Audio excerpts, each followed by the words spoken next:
التکاثر نام۔ پہلی آیت کے لفظ التکاثر کو اس سورہ کا نام قرار دیا گیا ہے۔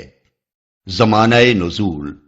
ابو حیان اور شوکانی کہتے ہیں کہ یہ تمام مفسرین کے نزدیک مکی ہے، اور امام سیوطی کا قول ہے کہ مشہور ترین بات یہی ہے کہ یہ مکی ہے، لیکن بعض روایات ایسی ہیں جن کی بنا پر اسے مدنی کہا گیا ہے، اور وہ یہ ہیں: ابن ابی حاتم نے ابو بریدہ رضی اللہ عنہ کی روایت نقل کی ہے کہ یہ سورہ انصار کے دو قبیلوں بنی حارثہ اور بنی الحرث کے بارے میں نازل ہوئی۔ دونوں قبیلوں نے ایک دوسرے کے مقابلے میں پہلے اپنے زندہ آدمیوں کے مفاخر بیان کیے، پھر قبرستان جا کر اپنے اپنے مرے ہوئے لوگوں کے مفاخر پیش کیے۔ اس پر یہ ارشاد الہی نازل ہوا کہ الہاکم التکاثر، لیکن شان نزول کے بارے میں صحابہ و تابعین کا جو طریقہ تھا اس کو اگر نگاہ میں رکھا جائے تو یہ روایت اس امر کی دلیل نہیں ہے کہ سورہ تکاثر اسی موقع پر نازل ہوئی تھی، بلکہ اس سے مراد یہ ہے کہ ان دونوں قبیلوں کے اس فعل پر یہ سورہ چسپاں ہوتی ہے۔ امام بخاری اور ابن جریر نے حضرت ابی بن کعب رضی اللہ عنہ کا یہ قول نقل کیا ہے کہ ہم رسول اللہ صلی اللہ علیہ وسلم کے اس ارشاد کو کہ اگر آدم ذات کے پاس 2 وادیاں بھر کر مال ہو تو وہ تیسری وادی کی تمنا کرے گا، ابن آدم کا پیٹ مٹی کے سوا کسی چیز سے نہیں بھر سکتا،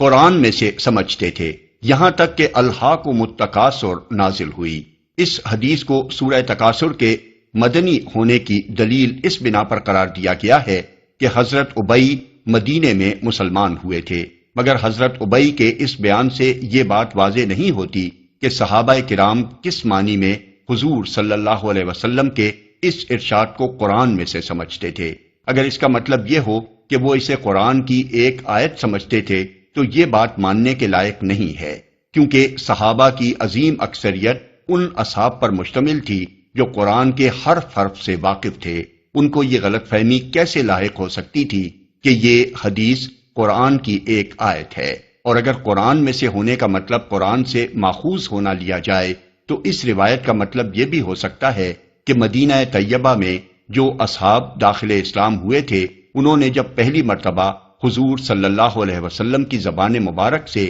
یہ سورہ سنی تو انہوں نے یہ سمجھا کہ یہ ابھی نازل ہوئی ہے، اور پھر حضور صلی اللہ علیہ وسلم کے مذکورہ بالا ارشاد کے متعلق ان کو یہ خیال ہوا کہ وہ اسی سورہ سے ماخوذ ہے۔ ابن جریر، ترمذی اور ابن المنذر وغیرہ محدثین نے حضرت علی رضی اللہ عنہ کا یہ قول نقل کیا ہے کہ ہم عذاب قبر کے بارے میں برابر شک میں پڑے رہے یہاں تک کہ الہاکم التکاثر نازل ہوئی۔ اس کو سورہ تکاثر کے مدنی ہونے کی دلیل اس بنا پر قرار دیا گیا ہے کہ عذاب قبر کا ذکر مدینے ہی میں ہوا تھا، مکے میں اس کا کوئی ذکر نہیں ہوا تھا، مگر یہ بات غلط ہے۔ قرآن کی مکی صورتوں میں بکثرت مقامات پر قبر کے عذاب کا ایسے صریح الفاظ میں ذکر کیا گیا ہے کہ شک کی گنجائش نہیں رہتی۔ مثال کے طور پر ملاحظہ ہو الانعام آیت 93، النحل 28، المومنون 99 اور 100، المومن 45 اور 46، یہ سب مکی صورتیں ہیں۔ اس لیے حضرت علی رضی اللہ عنہ کے ارشاد سے اگر کوئی چیز ثابت ہوتی ہے تو وہ یہ ہے کہ مذکورہ بالا مکی صورتوں کے نزول سے پہلے سورہ تکاثر نازل ہو چکی تھی، اور اس کے نزول نے عذاب قبر کے بارے میں صحابہ کے شک کو دور کر دیا تھا۔ یہی وجہ ہے کہ ان روایات کے باوجود مفسرین کی عظیم اکثریت اس کے مکی ہونے پر متفق ہے۔ ہمارے نزدیک صرف یہی نہیں کہ یہ مکی صورت ہے، بلکہ اس کا مضمون اور انداز بیان یہ بتا رہا ہے کہ یہ مکے کے ابتدائی دور کی نازل شدہ صورتوں میں سے ہے۔ موضوع اور مضمون: اس میں لوگوں کو اس دنیا پرستی کے برے انجام سے خبردار کیا گیا ہے جس کی وجہ سے وہ مرتے دم تک زیادہ سے زیادہ مال و دولت اور دنیاوی فائدے اور لذتیں اور جاہ و اقتدار حاصل کرنے اور اس میں ایک دوسرے سے بازی لے جانے اور انہی چیزوں کے حصول پر فخر کرنے میں لگے رہتے ہیں، اور اس ایک فکر نے ان کو اس قدر منہمک کر رکھا ہے کہ انہیں اس سے بالا تر کسی چیز کی طرف توجہ کرنے کا ہوش ہی نہیں ہے۔ اس کے برے انجام پر متنبہ کرنے کے بعد لوگوں کو یہ بتایا گیا ہے کہ یہ نعمتیں جن کو تم یہاں بے فکری کے ساتھ سمیٹ رہے ہو، یہ محض نعمتیں ہی نہیں ہیں بلکہ تمہاری آزمائش کا سامان بھی ہیں۔ ان میں سے ہر نعمت کے بارے میں تم کو آخرت میں جواب دہی کرنی ہوگی۔ بسم اللہ الرحمن الرحیم۔ شروع اللہ کے نام سے جو رحمان و رحیم ہے۔ الہاکم التکاثر حتی زرتم المقابر۔ تم لوگوں کو زیادہ سے زیادہ اور ایک دوسرے سے بڑھ کر دنیا حاصل کرنے کی دھن نے غفلت میں ڈال رکھا ہے، یہاں تک کہ اسی فکر میں تم لبے گور تک پہنچ جاتے ہو۔ غفلت میں ڈال رکھا ہے۔ اصل میں الہاکم التکاثر فرمایا گیا ہے، جس کے معنی میں اتنی وسعت ہے کہ ایک پوری عبارت میں بمشکل اس کو ادا کیا جا سکتا ہے۔ الہاکم لفظ سے ہے جس کے اصل معنی غفلت کے ہیں، لیکن عربی زبان میں یہ لفظ ہر اس شغل کے لیے بولا جاتا ہے جس سے آدمی کی دلچسپی اتنی بڑھ جائے کہ وہ اس میں منہمک ہو کر دوسری اہم تر چیزوں سے غافل ہو جائے۔ اس مادے سے جب الہاکم کا لفظ بولا جائے گا تو اس کا مطلب یہ ہوگا کہ کسی لہو نے تم کو اپنے اندر ایسا مشغول کر لیا ہے کہ تمہیں کسی اور چیز کا جو اس سے اہم تر ہے ہوش باقی نہیں رہا ہے، اسی کی دھن تم پر سوار ہے، اسی کی فکر میں تم لگے ہوئے ہو، اور اس انہماک نے تم کو بالکل غافل کر دیا ہے۔ تکاثر کثرت سے ہے اور اس کے تین معنی ہیں۔ ایک یہ کہ آدمی زیادہ سے زیادہ کثرت حاصل کرنے کی کوشش کرے، دوسرے یہ کہ لوگ کثرت کے حصول میں ایک دوسرے سے بڑھ جانے کی کوشش کریں، تیسرے یہ کہ لوگ ایک دوسرے کے مقابلے میں اس بات پر فخر جتائیں کہ انہیں دوسروں سے زیادہ کثرت حاصل ہے۔ بس الہاکم التکاثر کے معنی ہوئے تکاثر نے تمہیں اپنے اندر ایسا مشغول کر لیا ہے کہ اس کی دھن نے تمہیں اس سے اہم تر چیزوں سے غافل کر دیا ہے۔ اس فقرے میں یہ تصریح نہیں کی گئی ہے کہ تکاثر میں کس چیز کی کثرت اور الہاکم میں کس چیز سے غافل ہو جانا مراد ہے، اور الہاکم یعنی تم کو غافل کر دیا ہے کہ مخاطب کون لوگ ہیں۔ اس عدم تصریح کی وجہ سے ان الفاظ کا اطلاق اپنے وسیع ترین مفہوم پر ہو جاتا ہے۔ تکاثر کے معنی محدود نہیں رہتے، بلکہ دنیا کے تمام فوائد و منافع، سامان عیش، اسباب لذت اور وسائل قوت و اقتدار کو زیادہ سے زیادہ حاصل کرنے کی سعی و جہد کرنا، ان کے حصول میں ایک دوسرے سے بڑھ جانے کی کوشش کرنا اور ایک دوسرے کے مقابلے میں ان کی کثرت پر فخر جتانا اس کے مفہوم میں شامل ہو جاتا ہے۔ اسی طرح الہاکم کے مخاطب بھی محدود نہیں رہتے، بلکہ ہر زمانے کے لوگ اپنی انفرادی حیثیت سے بھی اور اجتماعی حیثیت سے بھی اس کے مخاطب ہو جاتے ہیں۔ اس کا مطلب یہ ہو جاتا ہے کہ زیادہ سے زیادہ دنیا حاصل کرنے اور اس میں ایک دوسرے سے بڑھ جانے اور دوسروں کے مقابلے میں اس پر فخر جتانے کی دھن افراد پر بھی سوار ہے اور اقوام پر بھی۔ اسی طرح الہاکم التکاثر میں چونکہ اس امر کی صراحت نہیں کی گئی کہ تکاثر نے لوگوں کو اپنے اندر منہمک کر کے کس چیز سے غافل کر دیا ہے، اس لیے اس کے مفہوم میں بھی بڑی وسعت پیدا ہو گئی ہے۔ اس کے معنی یہ ہیں کہ لوگوں کو اس تکاثر کی دھن نے ہر اس چیز سے غافل کر دیا ہے جو اس کی بنسبت اہم تر ہے۔ وہ خدا سے غافل ہو گئے ہیں، عاقبت سے غافل ہو گئے ہیں، اخلاقی حدود اور اخلاقی ذمہ داریوں سے غافل ہو گئے ہیں، حقداروں کے حقوق اور ان کی ادائیگی کے معاملے میں اپنے فرائض سے غافل ہو گئے ہیں۔ انہیں معیار زندگی بلند کرنے کی فکر ہے، اس بات کی کوئی فکر نہیں کہ معیار آدمیت کس قدر گر رہا ہے۔ انہیں زیادہ سے زیادہ دولت چاہیے، اس بات کی کوئی پرواہ نہیں کہ وہ کس ذریعے سے حاصل ہوتی ہے۔ انہیں عیش و عشرت اور جسمانی لذتوں کے سامان زیادہ سے زیادہ مطلوب ہیں۔ اس ہوس رانی میں غرق ہو کر وہ اس بات سے بالکل غافل ہو گئے ہیں کہ اس روش کا انجام کیا ہے۔ انہیں زیادہ سے زیادہ طاقت، زیادہ سے زیادہ فوجیں، زیادہ سے زیادہ ہتھیار فراہم کرنے کی فکر ہے، اور اس معاملے میں ان کے درمیان ایک دوسرے سے آگے نکل جانے کی دوڑ جاری ہے۔ اس بات کی فکر انہیں نہیں ہے کہ یہ سب کچھ خدا کی زمین کو ظلم سے بھر دینے اور انسانیت کو تباہ و برباد کر دینے کا سر و سامان ہے۔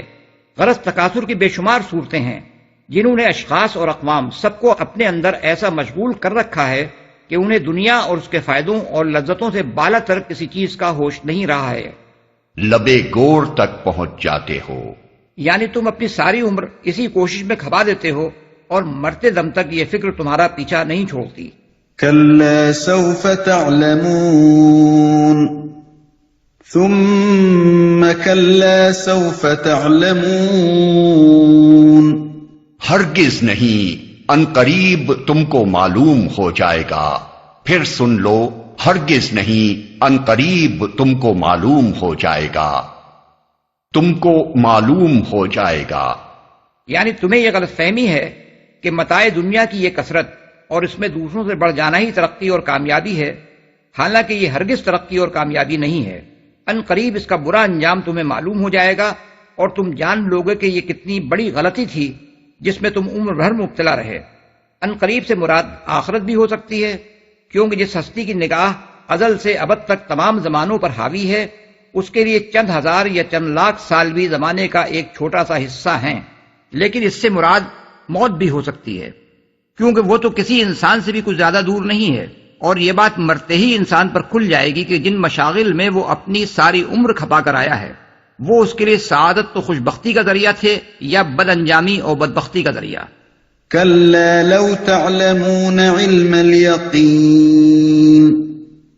لترون الجحيم ثم لترونها عين اليقين ثم لتسألن يومئذ عن النعيم۔ ہرگز نہیں اگر تم یقینی علم کی حیثیت سے اس روش کے انجام کو جانتے ہوتے تو تمہارا یہ طرز عمل نہ ہوتا، تم دوزخ دیکھ کر رہو گے۔ پھر سن لو، تم بالکل یقین کے ساتھ اسے دیکھ لو گے، پھر ضرور اس روز تم سے ان نعمتوں کے بارے میں جواب طلبی کی جائے گی۔ اس فقرے میں پھر کا لفظ اس معنی میں نہیں ہے کہ دوزخ میں ڈالے جانے کے بعد جواب طلبی کی جائے گی، بلکہ اس کا مطلب یہ ہے کہ پھر یہ خبر بھی ہم تمہیں دیے دیتے ہیں کہ تم سے ان نعمتوں کے بارے میں سوال کیا جائے گا، اور ظاہر ہے کہ یہ سوال عدالت الہی میں حساب لینے کے وقت ہوگا۔ اس کی سب سے بڑی دلیل یہ ہے کہ متعدد احادیث میں رسول اللہ صلی اللہ علیہ وسلم سے یہ بات منقول ہے کہ اللہ تعالیٰ نے جو نعمتیں بندوں کو دی ہیں ان کے بارے میں جواب دہی مومن و کافر سبھی کو کرنی ہوگی۔ یہ الگ بات ہے کہ جن لوگوں نے کفران نعمت نہیں کیا اور شکر گزار بن کر رہے وہ اس محاسبے میں کامیاب رہیں گے، اور جن لوگوں نے اللہ کی نعمتوں کا حق ادا نہیں کیا اور اپنے قول یا عمل سے یا دونوں سے ان کی ناشکری کی وہ اس میں ناکام ہوں گے۔ حضرت جابر بن عبداللہ کی روایت ہے کہ رسول اللہ صلی اللہ علیہ وسلم ہمارے ہاں تشریف لائے اور ہم نے آپ کو تر و تازہ کھجوریں کھلائیں اور ٹھنڈا پانی پلایا۔ اس پر حضور صلی اللہ علیہ وسلم نے فرمایا، یہ ان نعمتوں میں سے ہیں جن کے بارے میں تم سے سوال کیا جائے گا۔ بحوالے مسند احمد، نسائی، ابن جریر، ابن المنذر، ابن مردویہ، عبد بن حمید، بیہقی فی الشعب۔ حضرت ابو ہریرہ کی روایت ہے کہ رسول اللہ صلی اللہ علیہ وسلم نے حضرت ابو بکر اور حضرت عمر رضی اللہ عنہما سے کہا کہ چلو ابو الحیثم بن تیحان انصاری کے ہاں چلیں۔ چنانچہ ان کو لے کر آپ ابن تیحان کے نخلستان میں تشریف لے گئے۔ انہوں نے لا کر کھجوروں کا ایک خوشہ رکھ دیا۔ حضور صلی اللہ علیہ وسلم نے فرمایا، تم خود کیوں نہ کھجوریں توڑ لائے؟ انہوں نے عرض کیا، میں چاہتا تھا کہ آپ حضرات خود چھانٹ چھانٹ کر کھجوریں تناول فرمائیں۔ چنانچہ انہوں نے کھجوریں کھائیں اور ٹھنڈا پانی پیا۔ فارغ ہونے کے بعد حضور صلی اللہ علیہ وسلم نے فرمایا، اس ذات کی قسم جس کے ہاتھ میں میری جان ہے، یہ ان نعمتوں میں سے ہے جن کے بارے میں تمہیں قیامت کے روز جواب دہی کرنی ہوگی۔ یہ ٹھنڈا سایہ، یہ ٹھنڈی کھجوریں، یہ ٹھنڈا پانی۔ اس قصے کو مختلف طریقوں سے مسلم، ابن ماجہ، ابو داؤد، ترمذی، نسائی، ابن جریر اور ابو یعلا وغیرہ نے حضرت ابو ہریرہ سے نقل کیا ہے، جن میں سے بعض میں ان انصاری بزرگ کا نام لیا گیا ہے اور بعض میں صرف انصار میں سے ایک شخص کہا گیا ہے۔ اس قصے کو مختلف طریقوں سے متعدد تفصیلات کے ساتھ ابن ابی حاتم نے حضرت عمر سے اور امام احمد نے ابو عصیب رسول اللہ صلی اللہ علیہ وسلم کے آزاد کردہ غلام سے نقل کیا ہے۔ ابن حبان اور ابن مردویہ نے حضرت عبداللہ بن عباس سے ایک روایت نقل کی ہے جس سے معلوم ہوتا ہے کہ قریب قریب اسی طرح کا واقعہ حضرت ابو ایوب انصاری کے ہاں پیش آیا تھا۔ ان احادیث سے یہ بات واضح ہو جاتی ہے کہ سوال صرف کفاری سے نہیں، مومنین صالحین سے بھی ہوگا۔ رہی خدا کی وہ نعمتیں جو اس نے انسان کو عطا کی ہیں تو وہ لامحدود ہیں، ان کا کوئی شمار نہیں کیا جا سکتا، بلکہ بہت سی نعمتیں تو ایسی ہیں کہ انسان کو ان کی خبر بھی نہیں ہے۔ قرآن مجید میں فرمایا گیا ہے، وَإِن تَعُدُّوا نِعْمَةَ اللَّهِ لَا تُحْصُوهَا، یعنی اگر تم اللہ کی نعمتوں کو گنو تو تم ان کا پورا شمار نہیں کر سکتے۔ سورہ ابراہیم آیت 34۔ ان نعمتوں میں سے بے حد و حساب نعمتیں تو وہ ہیں جو اللہ تعالیٰ نے براہ راست انسان کو عطا کی ہیں، اور بکثرت نعمتیں وہ ہیں جو انسان کو اس کے اپنے کسب کے ذریعے سے دی جاتی ہیں۔ انسان کے کسب سے حاصل ہونے والی نعمتوں کے متعلق اس کو جواب دہی کرنی پڑے گی کہ اس نے ان کو کن طریقوں سے حاصل کیا اور کن راستوں میں خرچ کیا۔ اللہ تعالیٰ کی براہ راست عطا کردہ نعمتوں کے بارے میں اسے حساب دینا ہوگا کہ ان کو اس نے کس طرح استعمال کیا، اور مجموعی طور پر تمام نعمتوں کے متعلق اس کو بتانا پڑے گا کہ آیا اس نے اس امر کا اعتراف کیا تھا کہ یہ نعمتیں اللہ کی عطا کردہ ہیں، اور ان پر دل، زبان اور عمل سے اس کا شکر ادا کیا تھا، یا یہ سمجھا تھا کہ یہ سب کچھ اسے اتفاقاً مل گیا ہے، یا یہ خیال کیا تھا کہ بہت سے خدا ان کے عطا کرنے والے ہیں، یا یہ عقیدہ رکھا تھا کہ یہ ہیں تو خدا ہی کی نعمتیں مگر ان کے عطا کرنے میں بہت سی دوسری ہستیوں کا بھی دخل ہے، اور اس بنا پر انہیں معبود ٹھہرا لیا تھا اور انہی کے شکریہ ادا کیے تھے۔